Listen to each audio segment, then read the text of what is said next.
একজন মানুষ যিনি দিনে 5 বার ডাকে মানুষকে আল্লাহর পথে, যার মুখে কোরআনের আয়াত, যিনি সমাজের নৈতিক স্তম্ভ, আজ তাকেই লাঞ্ছনা করা হলো শত মানুষের সামনে। নামাজ পড়াইছে কে এবং অকাট্য ভাষায় বকাঝকা করে।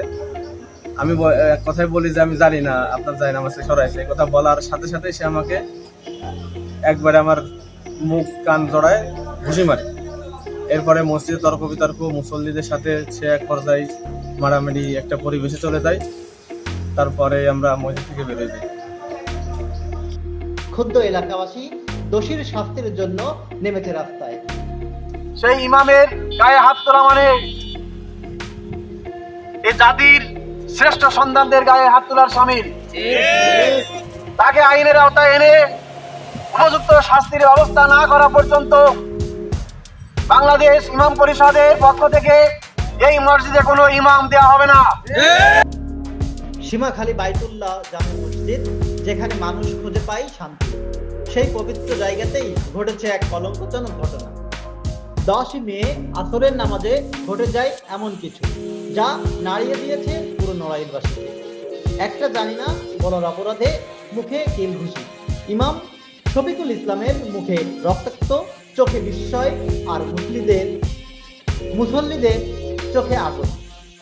11 মে সকাল রাস্তায় নেমে আসে মানুষ। বক্তারা বলছেন ইমামের সম্মান রক্ষার লড়াই শুরু করেছে। বিচার না হওয়া পর্যন্ত এই মসজিদে আর কোনো ইমাম দাঁড়াবেন না। আমরা তীব্র প্রতিবাদ জানাই। সুতরাং এর সুষ্ঠু বিচার না হলে ইমাম সমিতি, ওলামা সমাজ একটা তীব্র প্রতিবাদের আয়োজন করবে।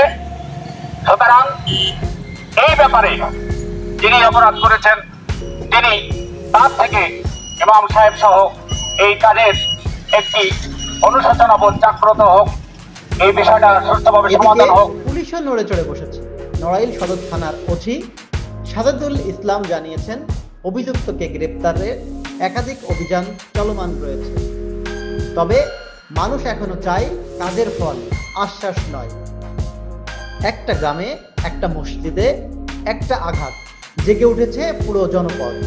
মানুষ বলছে এই লাঞ্ছনা শুধু একজন ইমামের নয়, এটা পুরো আলেম সমাজের অসম্মান। এর বিচার হতেই হবে।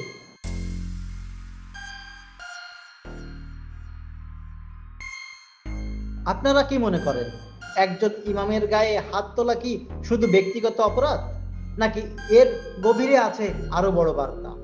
কমেন্টে জানিয়ে দিন আপনার মতামত। ভিডিওটি শেয়ার করুন, ভালো লাগলে লাইক কমেন্ট করুন এবং আমাদের এই চ্যানেলটি সাবস্ক্রাইব করতে ভুলবেন না। আমরা আছি সবসময় সত্যর পথে, ন্যায়ের পাশে।